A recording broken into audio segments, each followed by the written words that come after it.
Paano kung gagamitin mong pambayad sa mamahaling butik ay biglang ma-decline dahil nahuli ng totoong may-ari ang panluloko mo? Welcome back sa ating channel. Sa pagpapatuloy ng kwento ni Amaya at Marlon, nagkasubukan na naman ang mag-asawa matapos malaman ang tungkol sa nawawalang black card na patuloy na ginagamit ni Cynthia. Sa gitna ng selos, lambingan at mga paghahanda para sa isang grand gala, paano haharapin ni Cynthia ang matinding pagkapahiya ng tuluyan ng ipasara ni Amaya ang kanyang luho? At ano ang mga balak ng kanilang mga kalaban na umaaligid ngayon sa kanila?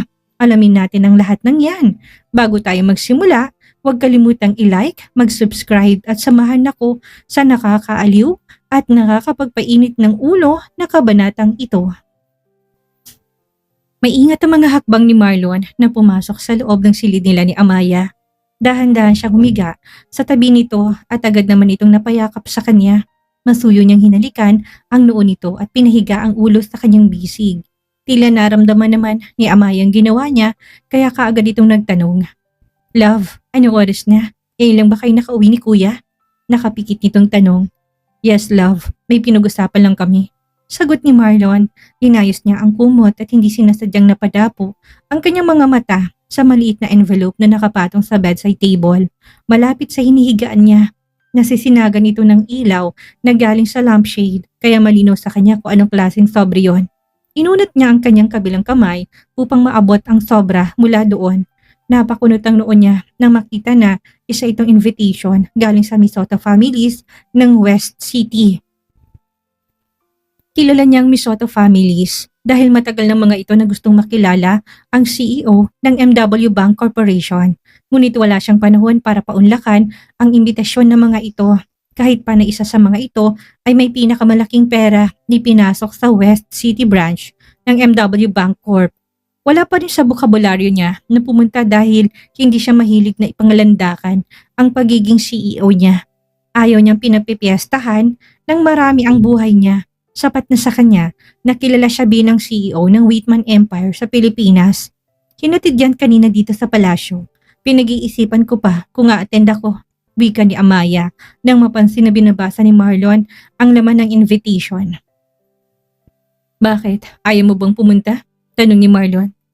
Ayaw ko sana, kaya lang si Daddy humingi ng pabor sa akin dahil taon-taon siyang uma-attend ng anniversary gala sa West City. At isang Misoto sa host ngayong taon. Halatang antok sa boses ni Amaya. Kung pupunta ka, sasamahan kita. Wala namang problema. Nakangiting wika ni Marlon sabay yakap ng mahigpit sa kanya. Okay, sige. Wala kasi ako masyadong kilala doon. At feeling ko, out of place lang ako. Dahil hindi ako mahilig sa mga gala occasions. Sa 5 taon ko dito sa Wales, si Daddy palagi ang uma-attend, kaya alam kong hindi ako kilala sa West City. Nakapikit niyang sagot. Princess ka ng Wales, love. Imposible naman na walang nakakilala sa'yo. Saad ni Marlon habang inaamoy-amoy ang buhok ni Amaya. Yun na nga love, princess ako ng Wales pero ginusto kong itagong identity ko na yon dahil ayoko na binabantayan ang buhay ko. Reklamo nito, napangiti si Marlon dahil sa sagot ng asawa.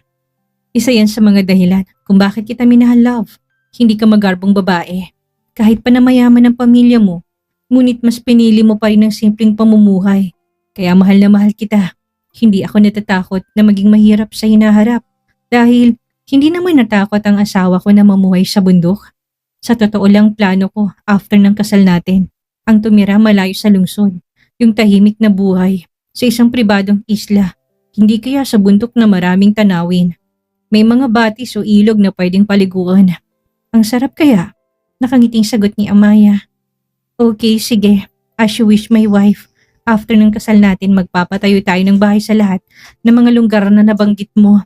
Sa gitna ng dagat man yan, o sa tabi ng ilog, o gitna ng bundok. Matutupad lahat yan. Basta wala kang ibang gagawin kung hindi bigyan lang ako ng maraming anak. Ouch! Napangiwi siya ng kinurot ni Amayang tagiliran niya. Alam mo Marlon, okay na sana eh. Kinikilig na ako. Ngunit sablay ang huling sinabi mo. Balak mo talaga akong gawing inahing baboy. Tinalikuran niya si Marlon, ngunit agad naman siya nitong pinaharap. Nakangising niyakap ni Marlon ang asawa. Natutuwa talaga siya na sa asarin ito. Sigurado kasi kapag inasar niya ito, lagi magiging kamukha niyang kambal. Matagal pa silang nagharutan bago nauwi sa mahimbing na pagtulog. Kinaumagahan, sabay na silang lumabas ng silid. Nasa kalagitnaan pa lang sila ng kanilang paglalakad sa hagdanan nang sinalubong sila ng kanilang anak. "Mommy! Daddy!" Tuwang-tuwa na tawag ni Caleb at agad naman itong kinarga ni Marlon. "Daddy, in love po si Tito Dylan?"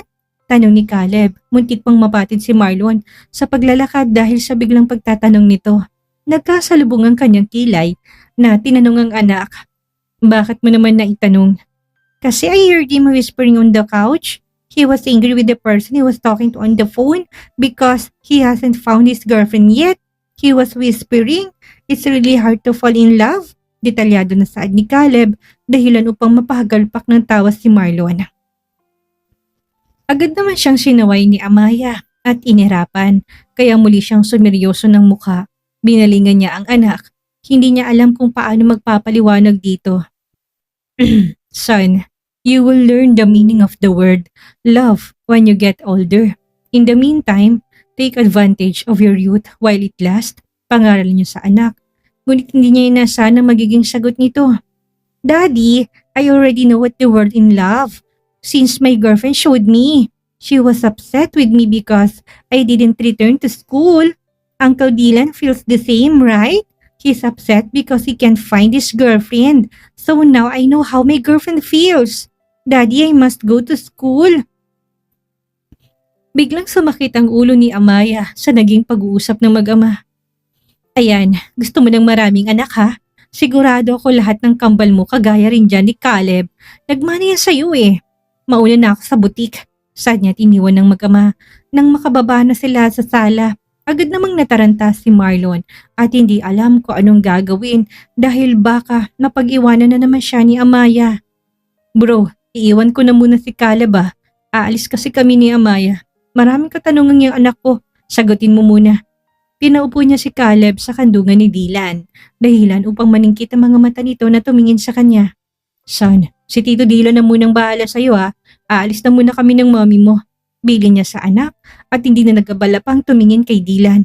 Nakikita niya kasi mula sa gilid ng kanyang mga mata ang matalim na titig nito sa kanya. "Okay, Daddy. Si Tito Dylan na lang maghahatid sa akin sa school." Nakangiting sagot ni Caleb, dahilan upang pumantay ang muso ni Dylan sa kanyang ilong. "Tito Dylan, nahanap niyo na po ba yung girlfriend niyo?" Narinig ni Marlon ang tanong ng kanyang anak, kaya mabilis ang kanyang mga hakbang na tinungo ang pintuan bago pa man siya singhalan ni Dylan. Pagdating sa labas, naabutan niya si Amaya na malaki ang mga hakbang papunta sa kanyang kotse. "Love, sandali. Ikaw kapag naglalakad ka parang hindi ka buntis. Palagi ka nalang nagmamadali." Saad niya at mabilis sa binuksan ang pintuan ng kotse para kay Amaya. Hindi ito sumagot. Tuloy-tuloy lang ito sa pagpasok sa loob at umupo. Mabilis siyang umikot sa driver's seat at umupo rin sa loob. Binalingan siya nito. "Bakit ba natatakot ka umalis na mag-isa? Ang lapit lang naman ng Labelle's Boutique ah. Wala namang mangyayari sa akin. Dahil kaibigan ko ang may-ari ng boutique." Nagmamaktol niyang sagot kay Marlon.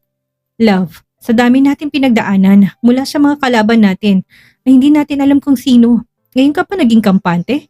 Alam kong kaya mo si Cynthia at Sheila. Ngunit hindi mo kakayanin kung merong makapangyarihang tao na kasabot sila upang makaganti sa atin. Alam mo bang nandito na ngayon sa paligid natin? Umaaligid ang mga tauhan ni Tashing. At kapag nandyan sila, malamang na may kinalaman na naman dito si Sheila o si Cynthia." Sagot niya na may himig pag-aalala. "What? Kailan pa?" Agad na tanong ni Amaya. "Kagabi lang, kaya napaaga kami ng uwi niyang Kuya Dylan mo." Sagot ni Marlon. "Talagang ayaw tayong tantanan ng babaeng yan ha. Mas pinadali niyang paghatol ko sa kanya." Nagtatagis ang bagang ni Amaya habang nakatitig sa daan. "Kaya kailangan natin ng dobleng pag-iingat. Alam mo na," dagdag ni Marlon. Hindi na umimik pa si Amaya. May punto naman kasi si Marlon. Hindi siya dapat magpa-kampante lalo pat buntis siya sa anak nito. Hindi nagtagal, nakarating na rin sila sa harap ng Labelle's Boutique. Sabay silang pumasok sa loob. Nagtataka siya dahil nagulat pang gwardya na nagbabantay sa entrance nang makita siya. "Wow!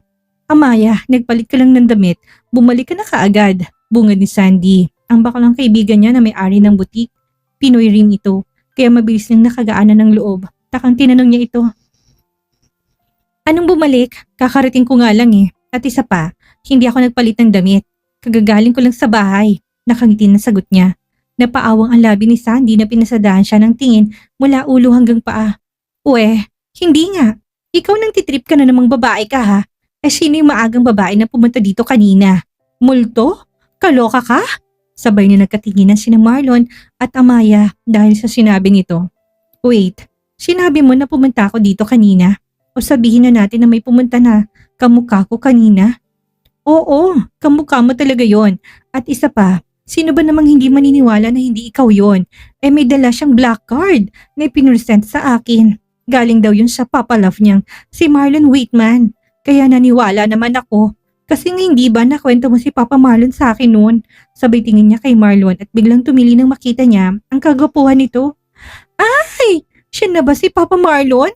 Ay bunggagaitan ka, day. Ang gwapo niya. Pahiram ng isang gabi. Kahit pa nakakatawang joke ni Sandy, hindi na magagawa pa na tumawa ni Amaya. Umuusok na ang ilong niya na tumingin ng matalim kay Marlon. Akala niya, siya lang ang binigyan nito ng black card. Ngunit tila hobby na nito ang magbigay ng black card sa kahit na sino. Porket mayaman ito at hindi na alam kung paano gagastusin ng pera. Paninang bigyan nito ng card. Aba, matinding lalaki. Samantalang sa kanya, pinaklose account nito nung nakaraan.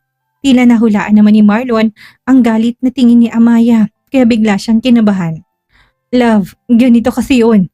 Hindi alam ni Marlon kung paano magpapaliwanag na nagkamali lang siya ng pagtingin kay Trisha or Cynthia noon. Akala niya talaga ito si Amaya. Ngunit kapag sabihin naman niya ito, isipin naman ng asawa niya na hindi niya kabisado ang totoong itsura ng mahal niya. Sige, ituloy mo. Magpaliwanag ka. Ipaliwanag mo kung bakit may black card si Cynthia na galing sa'yo. Nagpipigil sa galit si Amaya habang nakapamewang na nakatingin kay Marlon. Biglang pinagpawisan ng malamig si Marlon sa noo nang makitang naging layonesa na naman ang asawa niya. Love, hinawakan niya ito sa kamay, ngunit tinabig ito ni Amaya na kamot niyang ulo na tinignan ng bakla. Ay! Mukhang magkakaroon ng pasabog ng bulkang Pinatubo ngayon. Teka, aalis na ako. Akmang aalis na ang bakla nang pinigilan siya ni Amaya. Sandali, dito ka lang. Tingnan mo ko ng maigi. Tutusukin ko yung mga mata mo kapag sinabi mong magkapareho kami ng babaeng pumunta dito kanina. Nagbabanta niyang sabi kay Sandy. Humarap naman ito sa kanya't maigi siyang tinitigan. May kahawig nga ang mukha nila, maliban na lang sa boses. Oo, sa boses nga magkaiba nga kayo ng boses. At saka, sinilipan itong dibdib ni Amaya bago muling nagsalita. Saka ang dibdib mo malinis. Yung sa kanya meron siyang pilat sa kaliwang dibdib. Mahabang saad ni Sandy. Binalingan ni Amaya si Marlon. Alam na alam ni Sandy ang pagkakaiba namin. Ikaw sinabi mong mahal mo ko, pero hindi mo malang matandaan ang mukha at ang katawan ko. May himig selos ang boses niya. Pero love, hindi naman kasi mukha at katawan mong minahal ko eh. Kung hindi yung buong pagkatao mo, na kahit nakapikit ako, alam kong ikaw yan. Kaya nga hindi ko magawang mahalin ng babaeng yun. Kahit nakamukha mo pa siya. Dahil ibang-ibang ugali niya sa'yo. Love, sorry na. Nagsusumamong sagot ni Marlon. Napatingin ng dalawa sa pagpalakpak ni Sandy. Ay! Akong kinikilig. Gusto ko nang imatayin. Kung ako sasabihan mo ng ganyan, Papa Marlon, ay naku, hindi na ako magdadalawang isip pa. Oo na ako kaagad. Sige, ako na lang ang tatanggap na sorry mo. Sabay kindat kay Marlon. Inirapan ni Amaya si Sandy dahil sa kalandian nito. Kulang na lang pumasok sa loob ng damit ni Marlon sa mga tingin nito. Love, sorry na. Ngayon mismo ipapaklose kong account na binigay ko sa kanya. Huwag ka nang magalit. Nakakasama sa baby natin yan. Halika nga dito. Hindi na siya nagreklamo pa. Nangiyakap siya ng mahigpit ni Marlon. Gumanti na lang siya ng yakap dito. Akin ang cellphone mo. Bigyan niya ng kumalas na siya sa yakap nito. Nagtataka naman na kinuha ni Marlon ang cellphone at binigay kay Amaya. Bakit? Tanong niya dito. Hindi siya sinagot ni Amaya. Nakita niya na nagdial ito ng numero ng kanyang vice president na si Leandro Bentacourt. Kinuha nitong card number na ginamit ni Cynthia sa pag-purchase kanina mula kay Sandy. Hello Leandro, nagsend ako sa iyo ng account number. Gusto ko ngayon mismo isara mong account na ito at kung may iba pang black card na inisyong asawa ko sa ibang mga babae niya, isara mo na kaagad bago pa uminit ang ulo ko at sirain ko yung firewall security system ng finance department ninyo. Sasakit talagang ulo niyo sa akin. Nakamot ni Marlon ng kilay niya dahil sa narinig na pagtatalak ng bunganga ni Amaya. Ngayon niya lang nakita ito kung paano magselos. Love, wala na akong ibang binigyan ng black card kung hindi ikaw lang. At si Cynthia? Sagot agad nito. Malay ko ba sa ibang pang mga babae mo dahil ang nabot ng puso mo pagdating sa mga babae, Marlon. Ang sarap mong tirisin.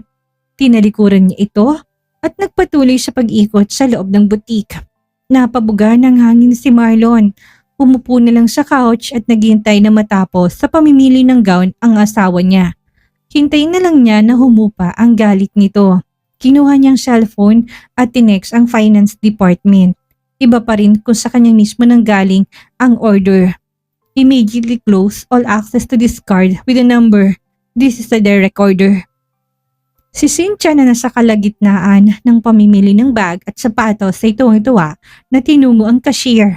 Hindi naman magkanda o gaga ang dalawang bodyguard mula sa Dragon Knights na kasama niya ngayon sa pagbitbit ng mga pinamili niya. Kailangan kasi niyang magmukhang rich mamaya dahil pupunta siya sa anniversary gala sa West City. Maraming mga mayayaman doon. Baka sakaling makabingwit siya gamit ang mukha ni Amaya. Pinaimbestigahan niya na sa Dragon Knights. Hindi umaten ng mga pagtitipon tulad ng anniversary gala si Amaya. Kaya malaya siyang gamitin ang mukha nito mamayang gabi. Miss, I want to buy it all. Taas noon niyang wika sa cashier, sabay bigay ng Centurion black card na hawak niya. Gusto mag-celebrate ng kalooban niya dahil sa nakikita niyang paghanga sa kanya ng mga kababaihan sa loob ng butik na makita ang black card na pambayad niya. Alam niyang iilan lang ang meron nito sa Wales. Kung wala kang bilyon na net worth, sa bangko ng MW Bank Corp, hindi ka magkakaroon nito. Swerte niya dahil nakalimutan ni Marlon na patuloy pa rin siyang gumagamit ng black card na ito kahit wala na silang relasyon. Ibinigay nito sa kanya noon sa pag-aakalang siya si Amaya. Natandaan pa niyang tinanong siya nito noon kung saan ang black card na binigay nito na alam niyang si Amayang tinutukoy nito. Kaya nang dahilan siyang nawala niyang nasabing card at inutos na ipa-close account yon dahil nawala. Kaya matapos ay pa-close ni Marlon ang black card ni Amaya, siya naman ang binigyan ni Marlon sa pag-akalang siya talaga si Amaya. Do you have any other cards other than this, ma'am? Your credit card has been declined. Napabalik si Cynthia sa kanyang sistema nang marinig ang sinabi ng cashier. What? Are you kidding me? I just paid for the gown at LaBelle's Boutique. You know LaBelle's Boutique, right? The cost of your gown reached $1 million. Now you're going to tell me that my card is declined? Hindi makapaniwalang wika ni Cynthia. Naghihimutok ang boses niya dahil sa sobrang pagkapahiya. Ang dami pa namang sama ng tingin sa kanya ngayon. However, ma'am, our system refuses to accept the card. It has been cancelled. In that case, you can either pay in cash or provide another card. All of your purchases add up to 10 million. Patuloy na sagot ng cashier habang sinasauli ang card kay Cynthia. No! Call LaBelle's Boutique right now. They have proof that I purchased a gown costing millions from them. Hindi pa rin tumitigil si Cynthia. Pinaglalaban pa rin niya ang card niya dahil wala na talaga siyang pera maliban sa card na ito. Pumayag na rin ang Crystal Boutique na tawagan ng LaBelle's upang kumpirmahin kung nakabili nga si Cynthia ng gown doon. Kasalukuyang sinusukat ni Amaya ang gown na pinili niya sa loob ng LaBelle's nang marinig niyang sinabi ni Sandy na sinagot nitong telepono kaya kaganyang inagaw yon mula sa kamay nito. We're just checking to see if a customer with black card number made the transaction at your store, ma'am. Narinig ang tanong sa kabilang linya.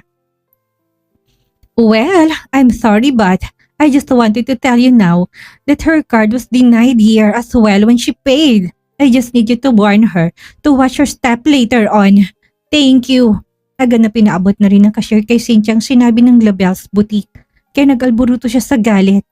Ma'am, if you don't have the cash on your hand, You don't have to act like you do.